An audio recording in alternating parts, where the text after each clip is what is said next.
Buenos días a todos y todas. Bienvenidos al espacio académico interactivo del PINC.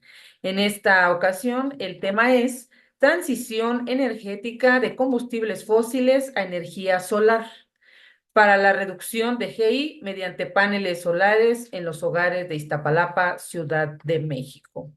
Nos presenta el estudiante Jacob Román Martínez Cano de la Facultad de Economía y lo retroalimenta la doctora Ana Gabriela Rincón Rubio. Voy a leer la semblanza del estudiante. Martínez Cano Jacob Román es estudiante del último semestre de la Facultad de Economía, enfocado en el área de economía ambiental y economía cuantitativa, con cursos acreditados sobre redacción y ortografía de textos científicos, así como seminarios sobre qué sabemos del cambio climático. Adelante, Jacob, y bienvenido. Hola, ¿qué tal? Buenos días. Vengo el día de presentar mi avance de investigación. Como ya me presentaron, soy estudiante de la Facultad de Economía de UNAM. Estoy interesado en el área ambiental, de economía ambiental. Mi título, Transición energética de combustibles fósiles a energía solar para la reducción de gases de efecto invernadero mediante paneles solares en los hogares de la Ciudad de México, Iztapalapa. Bueno, en el presente trabajo consisto, investigo y determino los retos económicos y ambientales asociados con la transición energética de combustibles fósiles a energía solar en los hogares de la Ciudad de México, con un enfoque particular en la delegación Iztapalapa. Ese es un poco sobre el índice y empezando un poco con mi introducción. El cambio climático es una de las principales amenazas ambientales a nivel global, impulsado en gran medida por las emisiones de gases de efecto invernadero, resultantes del uso intensivo de combustibles fósiles.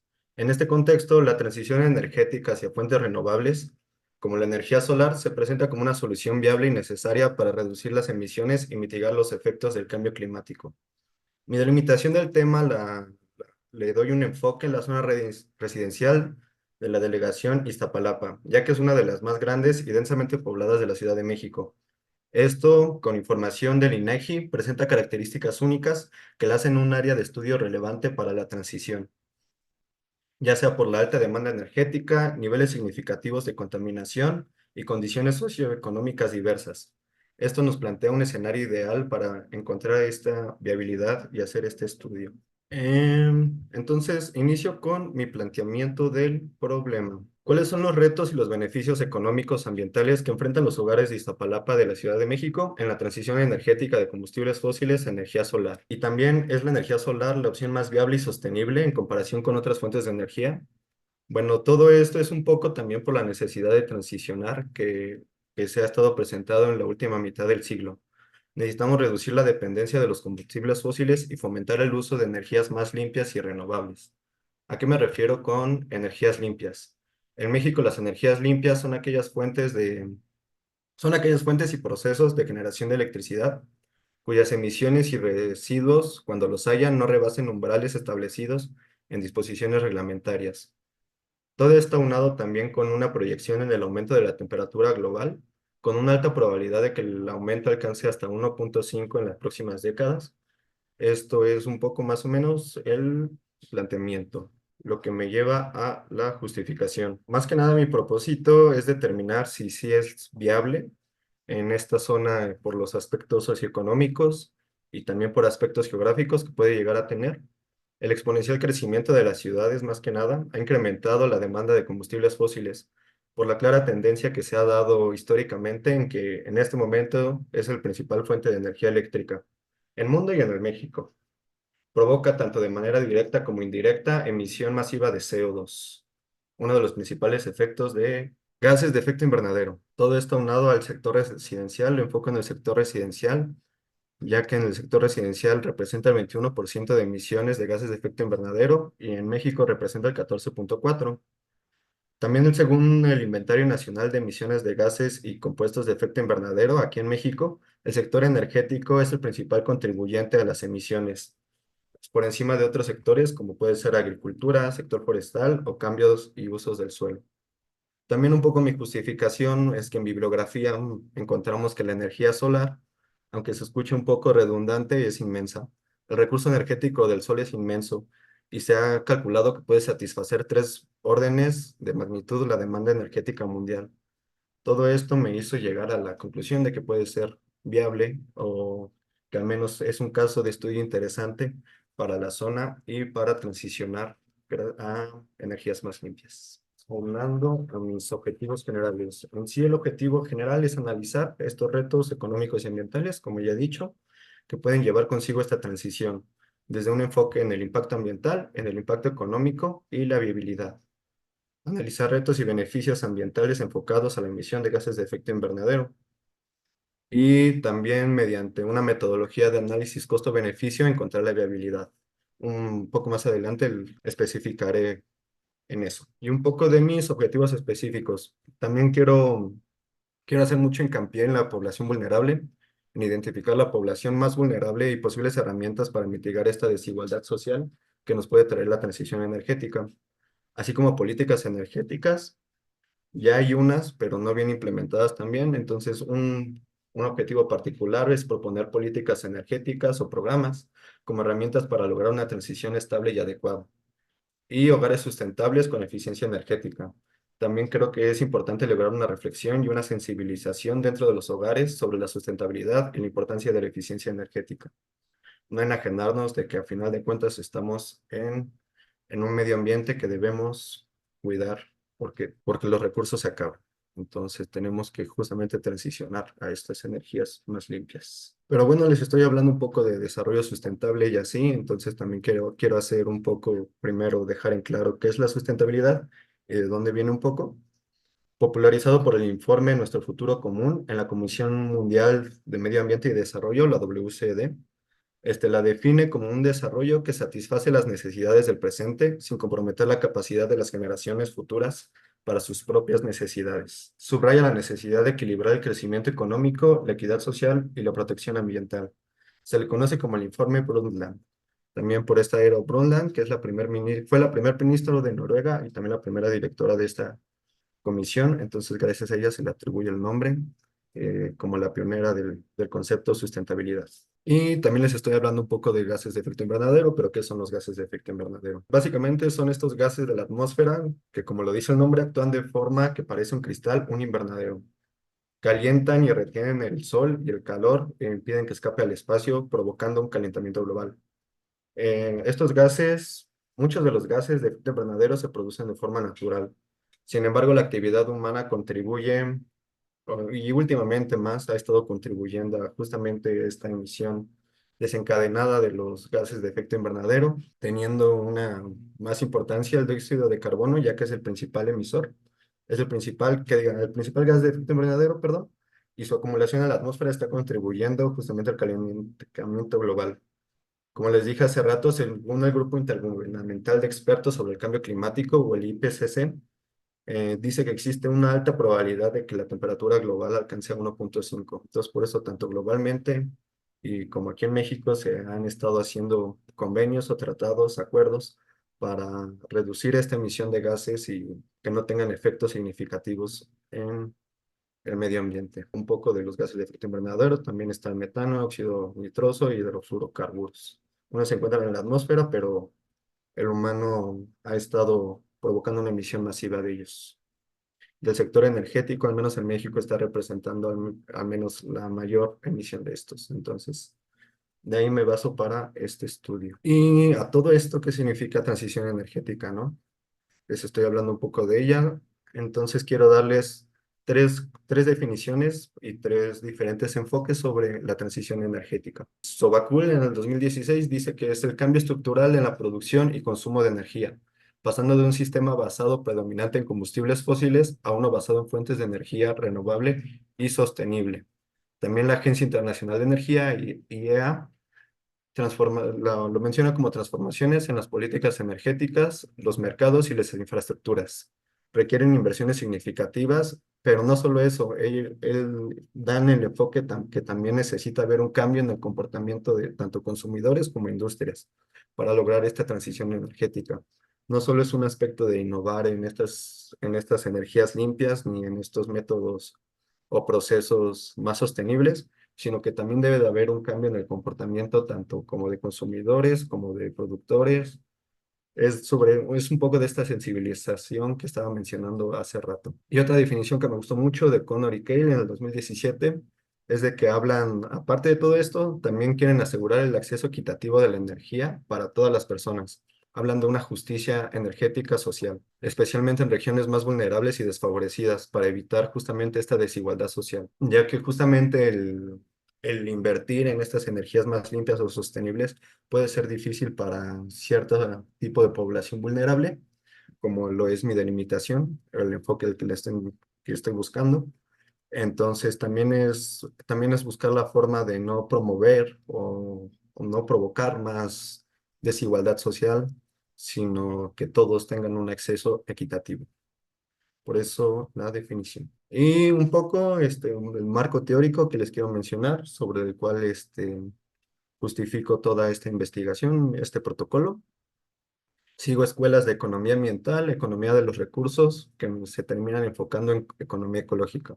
¿A qué me refiero con esto? Economía ambiental. La economía ambiental se enfoca en dejar de provocar esta contaminación mediante la regulación de estas externalidades, ya sea mediante impuestos piguvianos, se les conocen estos impuestos a las externalidades para las empresas que justamente para prevenir esta emisión masiva o esta contaminación exagerada, y la economía ambiental es ese enfoque el que tiene, el regular las externalidades mediante impuestos, ya sea leyes, ya sea programas. Va muy de la mano también con la economía de los recursos, solo que la economía de los recursos tiene este enfoque en aprovechar los recursos naturales sin que se acaben, un poco en este enfoque sostenible. En sí, nos gastamos estos recursos, pero ¿qué hacemos para que no se acaben o qué hacemos para que haya más y para justamente prevenir su destrucción con el paso del tiempo y con la producción? Y la economía ecológica, que básicamente enfoca un poco algo de ambas, solo que esta quiere analizar más la causa del problema y también busca cómo regresar al ciclo económico natural. Se enfoca mediante costos y proyecciones. Esta economía ecológica estudia estos ciclos que el hombre, por su producción justamente alterado, ya sea el ciclo metano, ciclo del agua, contaminando suelos, provocan que justamente este ciclo natural no siga el curso que deba seguir. Entonces, de eso se encarga la economía ecológica, de qué podemos hacer para regresar a ese ciclo, para dejar de hacerlo. Y aquí sí entramos en costos y entramos en proyecciones y beneficios ambientales. Entonces, estas tres escuelas son un poco mi base. ¿Y qué hace cada escuela, no? O qué he visto en mi protocolo sobre cada escuela. En la economía ambiental, al menos ya aquí enfocado en México y la delegación Iztapalapa, en la economía ambiental tenemos en México la Ley General de Cambio Climático, promulgada en 2012, que establece bases de política nacional en materia de cambio climático. También tenemos la Ley de la Transición Energética, con un marco regulatorio que fomenta el uso de energías renovables y la eficiencia energética, y el Programa de Acción Climática de la Ciudad de México. En cuanto a economía de los recursos, en estar cuidadosos en los recursos, en que no se acaben, en su buen cuidado, tenemos la Estrategia Nacional de Cambio Climático aquí en México. Establece metas y acciones justamente para la reducción de emisiones de gases de efecto invernadero y esta adaptación al cambio climático. Y dentro de todo esto también acabamos en economía de la energía. Esta es una escuela de Estados Unidos que apenas también estuve investigando un poco, y es este análisis de cómo los recursos energéticos son producidos, distribuidos y consumidos. Siempre que una ciencia o subrama de la economía es mucho eso, ¿no? El estudiar la producción, consumo, distribución.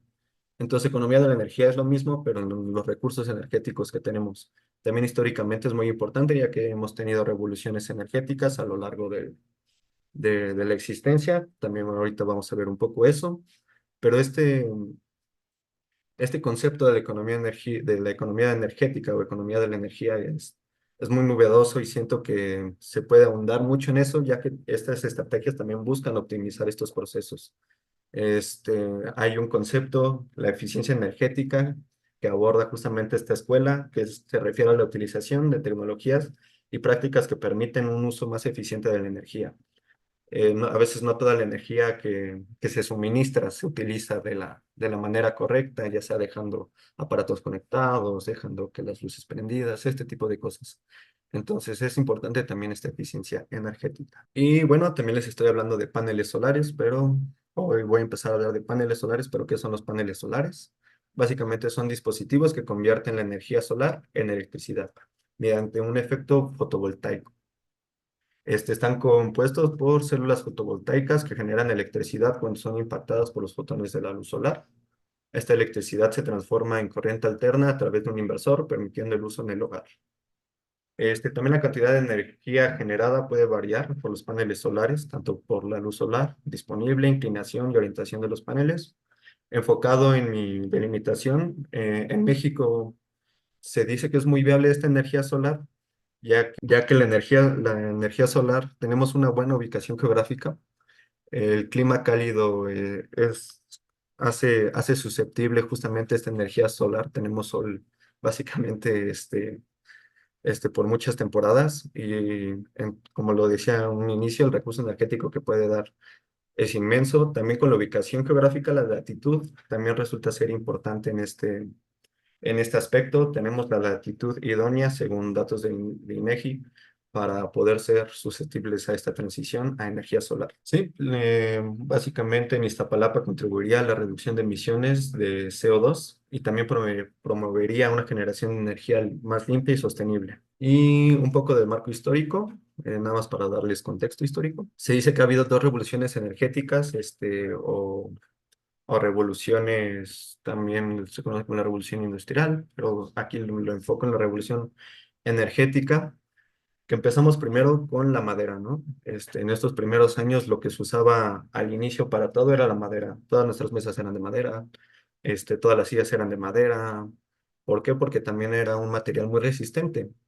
Entonces era lo más idóneo. Luego empiezan las guerras, empieza esta guerra, esta historia justamente para apropiarse de estos medios a una revolución petrolera. Este es un enfoque de las guerras mundiales para ver quién se quedaba, ¿no?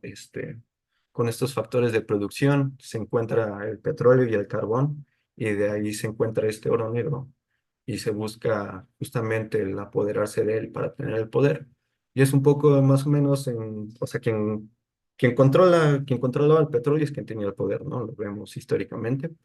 Entonces, del uso de carbón a los hidrocarburos, y ahorita se habla de una revolución energética. Se plantea una tercera revolución, ya que también en estas dos como que se dejó de lado todo este sentido sostenible, ¿no? Ninguna fue un enfoque como de, pero el planeta, pero no se va, pero se va a acabar en algún momento. Entonces, esto es lo que nos empieza a preocupar, tanto mundialmente como nacionalmente. Entonces, la revolución que se basa en la eficiencia energética, las fuentes de energía renovable. Se ha desarrollado este término a lo largo de las últimas décadas como respuesta a las crecientes preocupaciones por el impacto ambiental. Amory Lovins es el cofundador del Rock Mountain Institute. Ha promovido la idea de esta revolución basada en fuentes de energía renovable. Y un poco de los acuerdos internacionales que ha hecho o en los que ha estado México para reducir esta emisión de gases de efecto invernadero. La COP26, Conferencia de las Naciones Unidas sobre el Cambio Climático. Ahí acordaron la necesidad de establecer objetivos más ambiciosos para reducir los gases de efecto invernadero y bajar la temperatura global que antes mencionó el IPCC. Así como el Acuerdo de París, México está dentro del Acuerdo de París. Ahí México se comprometió a reducir sus emisiones de gases de efecto invernadero hasta un 50% para el 2050. Para el 2030 me parece que es un 22%.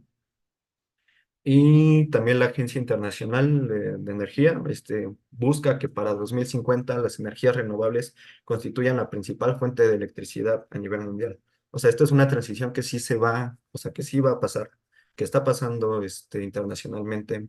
Entonces, justamente este enfoque que tengo es para ver de qué manera México también puede ser parte, y ya enfocado más en la Ciudad de México y enfocado en Iztapalapa y en poblaciones vulnerables que no siempre tienen esta facilidad de este tipo de energías. Ese es un poco sobre el protocolo, justamente esta justificación a transicionar a energías limpias internacionalmente sí se ha dado. Países de primer mundo ya tienen más. Vemos la electricidad pasar ya también vemos pasar el petróleo ya a un segundo plano, también con carros eléctricos, con también calentadores solares. Entonces, justamente en todo esto me baso para hacer este estudio de caso. ¿Y cómo lo voy a lograr? Con una metodología, con un análisis costo-beneficio. ¿Qué es un análisis costo-beneficio? Este análisis básicamente se enfoca en evaluar la viabilidad económica, ambiental y social de la transición de fuentes de energía. Es una herramienta analítica utilizada para evaluar la viabilidad económica de un proyecto, un programa o una política. Se usa siempre para comparar costos y beneficios. Pues sí, o sea, si los beneficios superan los costos, significa que la iniciativa es rentable. En este caso, que la transición de fuentes de energía basada en combustibles fósiles a paneles solares sea rentable, utilizando un enfoque ACB de costo-beneficio. Veremos si es beneficiosa tanto a corto o a largo plazo. Lo siguiente es un poco del análisis costo-beneficio, son diapositivas un poquito más cargadas. No me voy a ir rápido, les voy a dar bien la explicación, pero es básicamente cómo viene constituido el análisis.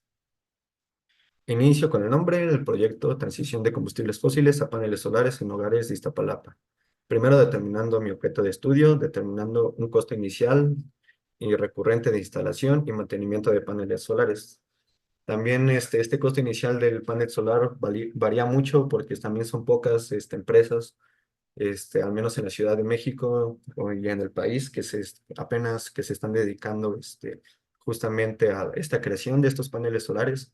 Y también aquí encuentro un problema tanto un poco geográfico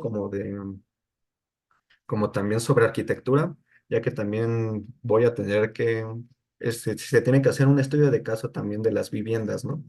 De qué tipo de viviendas justamente en esta zona de estudio son. Hay estudios en el 2000, del 2000 para el 2005, donde se ve que la tendencia son viviendas más de vigueta y bovedilla, de no una construcción bien cimentada, ¿no? Entonces con esto también puedo encontrar un problema justamente para la implementación de paneles solares. También no todos tienen el espacio, o sea, en el techo o en sus casas justamente para estos paneles solares, entonces es buscar uno que se adecue justamente a las necesidades de esta población. Con esto también voy a identificar los beneficios económicos, ambientales y sociales derivados de la transición y luego empezaré con mi recolección de datos.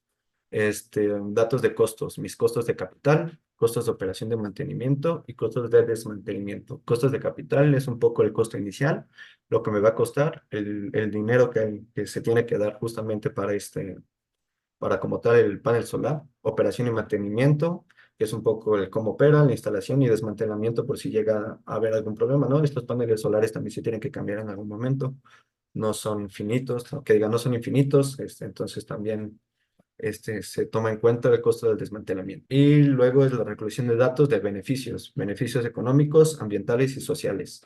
En económicos pueden ser justamente este ahorro en la factura de electricidad que tendrían con paneles solares, beneficios ambientales en la reducción de emisiones de gases de efecto invernadero y beneficios sociales, si es que lo hay alguno, como puede ser bienestar social, también generar menos calor o ayudar a la mitigación de estos fenómenos de medio islas de calor que estamos teniendo, que está habiendo más calor en lugares donde no debería de haber. Entonces, ese tipo de beneficios. La tercera parte es mis fuentes de datos, de donde voy a sacar los datos.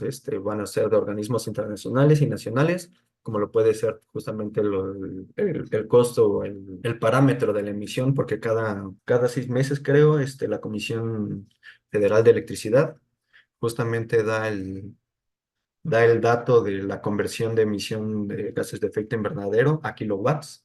Entonces, de ahí es sacar mis datos, algún estudio de caso y literatura académica sobre implementación de paneles solares.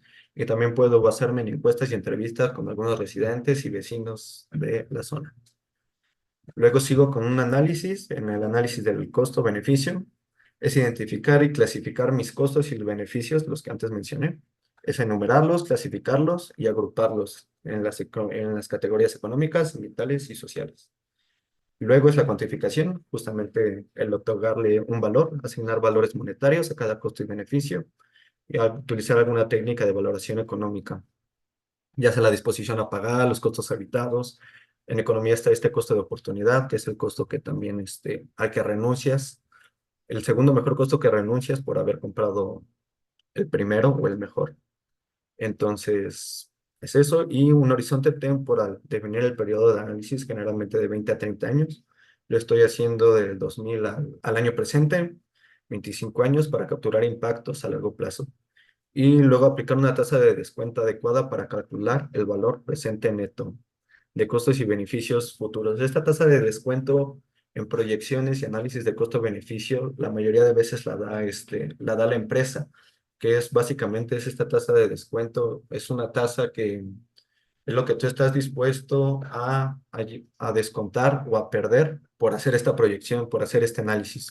Y si tu valor neto termina siendo mayor que esta tasa de descuento, significa que es viable, pero lo suelen poner las empresas. Entonces, en este caso de que estamos viendo beneficios sociales y beneficios ambientales, tengo que encontrar una tasa de descuento social que justamente mide estos beneficios ambientales y referidos a los costos, a los gastos ambientales que puede referir la implementación de estos paneles solares. Y el valor presente neto, ahorita les explico un poco. Es una pequeña fórmula, no voy a ahondar mucho. El valor presente neto es justamente es el dato que me va a arrojar para ver si sí tengo una rentabilidad en este análisis de los costos y de los beneficios, donde BT son los beneficios, CT son costos, R mi tasa de descuento, T es el año que se estudia, N es el horizonte de mi tiempo de análisis. Y justo con esto me va a dar un valor con el que voy a poder dar una conclusión y un análisis de sensibilidad, de riesgos, para luego pasar a una interpretación de resultados. Comparar mi valor de presente neto de la instalación de paneles solares con el uso continuo de la electricidad basada en combustibles fósiles. Ya todo esto sería el resultado del costo-beneficio con este valor presente neto. Si el valor presente neto es positivo, se recomendará la transición a paneles solares. Si resulta este valor presente negativo, se sugiere reconsiderar la implementación o buscar alternativas para reducir costos. Y como conclusión o recomendación, sugeriré acciones específicas para promover la instalación de paneles solares en los hogares de Iztapalapa. Con eso concluyo un poco. Mi conclusión es que si se instalan paneles solares en la casa y se genera la suficiente energía para cubrir todo el consumo, se podrían evitar las emisiones de gases de efecto invernadero asociadas con la generación de electricidad residencial. Aunque no todos los hogares puedan acceder a la energía solar para el consumo eléctrico, esta puede reducir significativamente la huella de carbono de la vivienda y contribuir a la reducción de emisiones de gases de efecto invernadero en México y en Iztapalapa. Y eso sería todo de mi parte. Muchas gracias. Muchas gracias, Jacob. Sí, me escucho bien ahí. Aunque mi voz es bastante gruesa, entonces sí, sí se escucha. Agradecemos mucho tu participación, Jacob. En este momento le vamos a dar eh, los micrófonos a la doctora Ana Rincón. Me permito leer su semblanza. Ella es doctora en Ciencias Agropecuarias y Recursos Naturales por la Universidad Autónoma del Estado de México y especialista en género, violencia y políticas públicas por la misma universidad. Realizó una estancia postdoctoral en estudios étnicos en UC Berkeley. Actualmente es investigadora en el Instituto de Investigaciones Sociales de la UNAM, tesorera de la Asociación Nacional de Energía Solar y miembro de Voz Experta, iniciativa para visibilizar a las mujeres en el sector energético. Su línea de investigación es género y medio ambiente, trabajando casos relacionados con energía solar en entornos rurales y urbanos, transición energética justa y soberanía alimentaria, abordados principalmente desde enfoques ecofeministas latinoamericanos. Muy interesante, doctora. Adelante, por favor. Muchas gracias, Abril, por la presentación y por la invitación. También gracias, Jacob, por la presentación. Me gustó mucho. Hice algunas notitas que a continuación te voy a compartir y son justamente desde el punto de vista que las he trabajado yo, que es sobre todo un punto de vista más antropológico, aunque trabajo muy de cerca con personas de perfiles ingenieriles y no lo puse en la semblanza, pero también estuve en la Dirección General de Desarrollo y Sustentabilidad Energética del Gobierno de la Ciudad de México. Entonces, conozco un poquito cuál es el contexto del que hablas y me parece que es sumamente pertinente que estudiantes desde el nivel licenciatura y no solamente ingenieros e ingenieras, sino también desde las ciencias sociales, incluso desde las humanidades, se interesen en estos temas, sobre todo en lo solar, porque pues sí urge esta transición energética. Yo creo que alguna de las primeras recomendaciones que te hago es, en lugar de trabajarlo como energías limpias, trabajarlo como energías renovables, porque el marco legal de las energías limpias en México fueron muy tramposas al incluir dentro de las limpias la energía nuclear, cosa que estamos completamente en contra, pues varias de las personas que abogamos en pro de una transición energética justa y ciclo combinado. Entonces, yo te recomiendo que revises muy bien la diferencia, al menos en la cuestión legal y cómo está tratado en México, y lo trabajes como renovables. Por una cuestión de ética, que de hecho no lo mencionaste como tal en el planteamiento, pero sí a lo largo de la exposición. La segunda cosa es que me parece que en el planteamiento del problema, y a lo mejor porque vengo del Instituto de Investigaciones Sociales, pero tú como economista creo que también sería deseable, me parece que los actores sociales quedaron desdibujados a lo largo de la presentación. O sea, estás hablando del problema social, del problema, sí, tecnológico, incluso pues a nivel ciudad, de islas urbanas de calor, etcétera, pero las necesidades o los beneficios, como le llamas, beneficios sociales, no se vieron. O sea, cuál es el perfil de estas personas, cuáles son las cuestiones arquitectónicas, eh, pues el contexto. Te platico, en Ciudad Solar, no sé si hayas escuchado de ese programa, eh, pero bueno, si no, lo puedes googlear. Sí, no, me parece que no. Ok. Podrías googlearlo. Es un programa, es la política energética de la Ciudad de México, de hecho, que se le llamó así porque se aterrizó en un programa con varias líneas y de lo que se trata es justamente de promover una transición energética a energía solar en Ciudad de México y operaba, pues sí, a nivel Ciudad de México y se articulaba con las alcaldías. Algunas veces las alcaldías estaban como más abiertas a recibir esta política y estos apoyos y en otros casos no tanto. El programa, una de las críticas que yo hago, y es porque tengo un proyecto de investigación en curso que habla justamente de eso, estaba enfocado solamente a atender a MIPYMES, porque como no se pudo abrir una nueva Secretaría de Energía a nivel Ciudad de México por cuestiones presupuestarias, se hizo una especie de apéndice a la Secretaría de Desarrollo Económico y pues la Secretaría de Desarrollo Económico atiende sobre todo MIPYMES, no residenciales, no se añadió a SEDEMA, no se añadió a SEDUBI y justamente es uno de los sesgos, o sea, la cuestión residencial quedó poco trabajada y cuando el programa se quedó sin presupuesto por cambio de administración, sobre todo, sí se empezó a trabajar, pero sobre todo como a nivel de asesoría y no tanto de subsidio. A pesar de todo esto, la alcaldía que más recibió apoyos fue Iztapalapa, porque hubo mucho interés de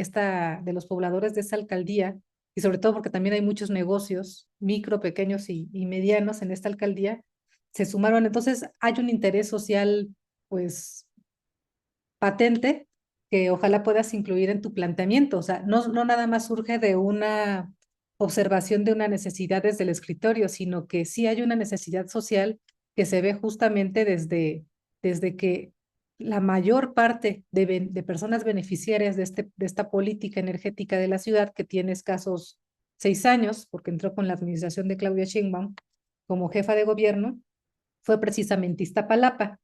Además, vimos que Iztapalapa, por sus condiciones de vivienda, sobre todo porque es autoconstrucción, y por las condiciones económicas y de gentrificación de otras alcaldías, tiene la morfología urbana de las más idóneas que hay en la ciudad.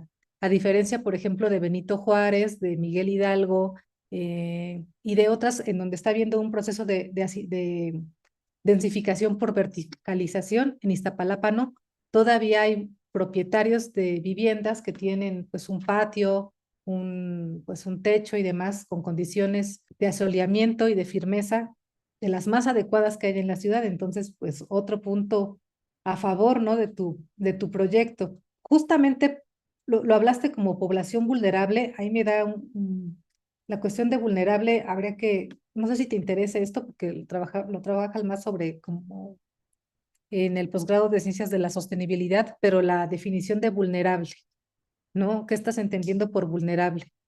Personas empobrecidas, personas que, porque vulnerables al final de cuentas somos todas y todos.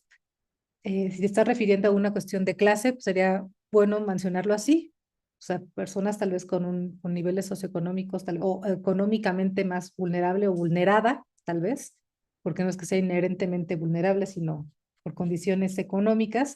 Bueno, el chiste es que la recomendación es echarle un ojito a esta cuestión de vulnerable, porque a lo mejor te conviene, y eso es a lo que, pues yo te daría la invitación a trabajarlo como transición energética justa, por lo que ya mencionabas, incluso tienes marco teórico ya al respecto, de que es energía para todos, porque sí está habiendo una transición hacia lo solar, pero sobre todo campos eólicos para grandes empresas y para beneficiar a las personas que pues han concentrado el poder y el dinero.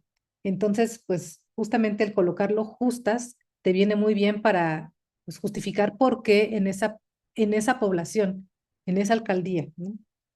Pues que está enmarcada en procesos de injusticias energéticas e injusticias espaciales también. El tema de la eficiencia energética, qué bueno que lo mencionas, porque justamente en esta política de la que te hablo estuvo bastante olvidada, tal vez no olvidada, pero no se le dio el peso suficiente a mi criterio el tema de la eficiencia energética y qué bueno que lo estés como identificando desde ahora. Yo te recomendaría que lo mantuvieras y que también hicieras tal vez algún objetivo por ahí que tratara la eficiencia. Sobre el marco teórico, y esto te digo, eso es comentario y lo que tú quieras contestarme, o dialogar, si nos da tiempo, supongo que lo podemos hacer. Me causa un poco de conflicto que menciones que estás trabajando con economía ambiental y economía ecológica, porque justamente la economía ecológica es una crítica muy fuerte a la economía ambiental. Entonces, probablemente si las estás tomando a las dos, valdría la pena que incluyeras también una discusión teórica y ver, o sea, ¿a qué te estás refiriendo con que vas a tomar a las dos? Porque en algunos puntos son incompatibles, ¿no? Porque, pues, por ejemplo, la economía ecológica critica los análisis de costo-beneficio. Entonces, aunque la economía, o estás tomando una economía ecológica muy, ¿cómo decirlo? De la más reformista, ¿no? En su versión más reformista, más que revolucionaria. O sea, ojalá puedas también enfocar eso y si no, simplemente decirte que vas a trabajar con economía ambiental con miras a que después esto tal vez en un trabajo de posgrado puedas irlo desarrollando hacia la economía ecológica, de hecho, que está más aparejada a las ideas de la transición energética justa, porque justamente habla de pues de esas contradicciones y capitalistas y demás que pues aterrizan en un modelo energético fósil y aparte que no tiene en cuenta la cuestión ambiental, pero tampoco la social. Me interesa mucho, ojalá de verdad, y eso te lo digo bastante en serio, cuando tengas la tesis me gustaría poderla consultar, porque tienes una ventaja, ¿no? Desde tu formación, es que a veces a los sociales, incluso hasta los ingenieros, no nos hacen caso mucho para la elaboración de programas, ni de políticas, ni demás, pero sí a los economistas. O sea, hasta que se demuestra, cosa que socialmente ya está demostrado desde hace décadas, que necesitamos una transición energética y sobre todo hacia la solar, porque pues finalmente es el mayor recurso disponible en todo el mundo y principalmente en México, como bien ya lo mencionaste. Necesitamos estos tipos de pruebas para que se tomen acciones más rápidamente. O sea, me parece que vamos tarde a nivel mundial, vamos tarde a nivel nacional e incluso también a nivel Ciudad de México. Por ejemplo, hasta Jalisco, ¿no? Todo el Bajío va mucho más adelantado en esto que la propia Ciudad de México, a pesar de que es puntera en muchas otras cosas. Entonces, pues bueno, o sea, ojalá que cuando lo tengas me lo pudieras compartir, ¿no? Para citarte, para también comentar esto en mesas de discusión, porque, insisto, a pesar de que tal vez por mi formación o por mis ideas o mi personalidad, considero que la economía ecológica, pues es, digamos, va más alineada a la transición energética justa, siguen siendo necesarios esto justamente para poderlo demostrar ante los tomadores de decisiones, que a veces el criterio principal es justamente pues que no vaya a haber pérdidas ni nada y pues definitivamente, como tú ya lo estás viendo en tu investigación y lo hemos visto en campo, esto a todas luces es lo que tiene que ir. Se necesita sí o sí. También ojalá puedas incluir tal vez dentro de tu tesis el tema pues una de las líneas de Ciudad Solar, que es justamente esta instalación de paneles solares en la central de abastos que está justamente en Iztapalapa y ha generado buenas expectativas por parte de las personas. O sea, el ver que están ahí esta central ha generado una especie de deseo de que también puedan beneficiarse de la energía solar. Entonces, pues creo que o sea, lo que resumiría es, hace falta decir explícitamente la importancia y lo oportuno que resulta tu proyecto de investigación para esta alcaldía. Creo que no sé si seas completamente consciente de eso, pero es sumamente pertinente y ojalá lo puedas mencionar así de manera explícita, ¿no? Porque tal vez tu investigación pueda tener, tal vez lo puedas acercar a la al nuevo equipo de Ciudad Solar que seguramente se estará conformando en aproximadamente un mes. Entonces, pues por ahí tal vez pueda tener salida en la práctica y no nada más una tesis, bueno, no nada más no por minimizarlo, sino que además de una cuestión académica, esto lo puedas ver reflejado en un beneficio social real. Y esos serían mis comentarios. Sí, muchas gracias, muchas gracias. Sí, guardo su contacto, claro que sí. Y en cuanto esperemos que acabe la tesis, más bien cuando acabe, claro que sí, se la paso y muchas gracias otra vez por sus comentarios. Y sí, justamente como dice de las ciudades solares, es justamente creo que estos movimientos hacen que la población tenga más este sentido, o sensibilicen más, o quieran estos beneficios que también ya ven tangibles, ¿no? Entonces, sí, y también voy también por la transición energética justa. Ahorita sí lo enfoqué más en lo ambiental, quise mencionar lo ecológico porque justamente es esta parte que un poco que tiene estos pensamientos contradictorios con el mismo, pero en una siguiente investigación también puedo ahondar ya más o sea, aún así va a ser sobre transición energética justa, pero quitar un poco más lo ambiental o lo economista y darle este enfoque de bienestar social, ¿no? Y de nuevo, muchas gracias. Gracias. Muchas gracias, doctora, por su participación. El programa de investigación en cambio climático le agradece se haya tomado el tiempo y la disposición para retroalimentar a nuestro estudiante y queda abierta esta invitación para futuros eventos que realicemos. El programa de investigación en cambio climático también les agradece a todos los asistentes que hayan permanecido y aprovechamos el espacio para recordarles que el próximo mes toca curso, aún no sabemos el nombre del curso, pero los invitamos a que estén pendientes a las redes sociales, porque, pues bueno, la verdad es que todos están muy interesantes y pues son gratis, ¿no? Entonces, bueno, ese también le da un punto extra a nuestros cursos. También para recordarles que en octubre tenemos nuestro congreso de cada año, del 14 al 25 de octubre, van a ser 2 semanitas. La primera semana va a ser de charlas justo y la segunda va a ser de cursos. Mi compañera ya les compartió el link de registro en el chat, ahí pueden registrarse y posteriormente estaremos poniendo en nuestras redes sociales el programa del mismo. Les agradecemos mucho, que tengan excelente tarde y muy buen provecho. Hasta luego.